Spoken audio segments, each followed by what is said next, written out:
This is the second part of section 9.5 on solving exponential equations. Now, in the first part of 9.5, we learned how to solve exponential equations using the same base method. So you may recall, I'm not going to go back through this whole thing, but you may recall if you had something like example 1 where there's an 8 on one side and a 4 on the other side, both of those can be written as a base of 2. Okay, and that's how we did all the problems at the beginning. But what if you can't get the same base on both sides? So in that situation, for example, if you look at number 1, on one side you have a base of 10, on the other side you have a base of 4. Well, you cannot get 10 and 4 to have the same base. I mean, 4 could be written as 2 squared, but 10 you can't write with a base of 2. So in this method, first thing you need to do is isolate the exponential term.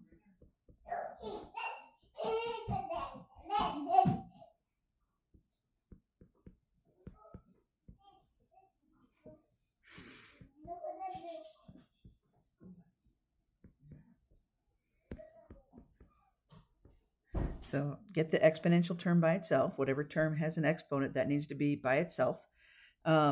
And then, so in this case, the exponential term is the 10 because it has the exponent of x plus 1. And notice that term is by itself, as opposed to on number 2, if this is the exponential term, it's not by itself because not only does it have a 2 out in front, but it also has this minus 10 that you'd have to get rid of. Okay, but on number 1, the exponential term is by itself. So the second thing you're going to do is change to log form. Okay, change to log form. And you may remember changing back and forth from exponential to log. That was the very first thing we learned here in when we started talking about exponentials and logarithms. So when I look at number 1, I'm going to change it to log form. So I'm going to say log base 10.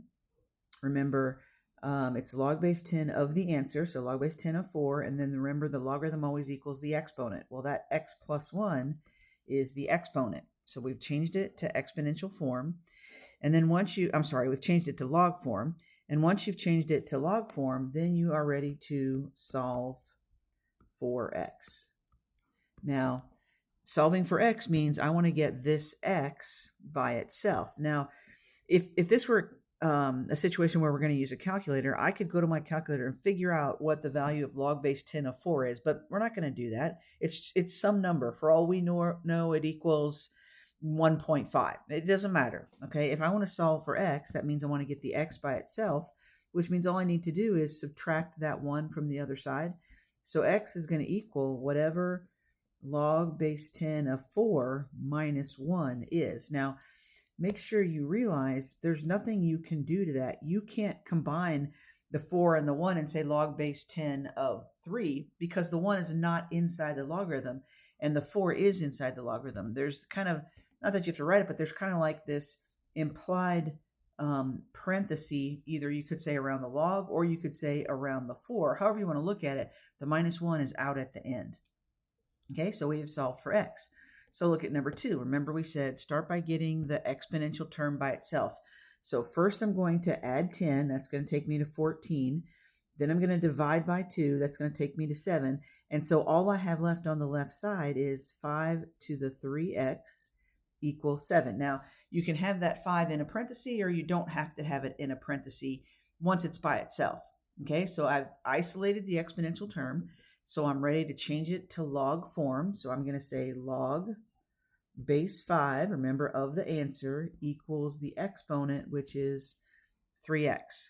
Okay, so I've changed it to log form, and now I'm ready to solve for x. Well, in order to solve for x, don't I just need to divide by 3?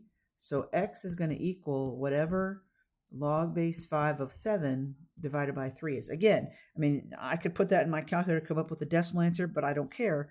I have solved for x. Okay, so look at number 3. So notice this is the exponential term right here. So the first thing I need to do is move that 8 over. So I'm going to have 7 to the 2x minus 3 equals, if I add 8, I'm going to get 11. Okay, now that the exponential term is by itself, I'm ready to change to log form. So log base 7 of 11 equals the exponent, which was 2x minus 3. Okay, so again, remember that log base 7 of 11, that's some number, 1.3, I don't know, it doesn't matter. If I want to solve for x, I'm going to have to add the 3, so I'm going to have log base 7 of 11, whatever that is, and then I add 3, and right now I still have the 2x, so if I want to finish solving for x, I'm going to need to divide by 2, so x is going to equal whatever log base 7 of 11 plus 3 all divided by 2 would be. Okay, so that is the different base method.